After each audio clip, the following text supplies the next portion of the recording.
雜糅了各種時代元素和城市景觀。黄河山用他觀察到的城市折疊，構建出這個荒誕、真實而又浪漫的世界。特別整齊劃一的玻璃大樓，一般我會放到這個畫面的比較靠後的位置，它有點像一個我們還沒有到達的一個未來的感覺。突利城也逐漸成為了無數網友的精神故鄉。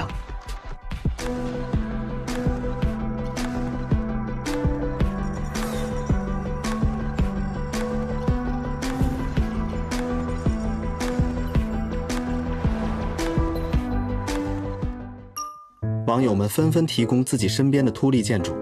來共建這個城市。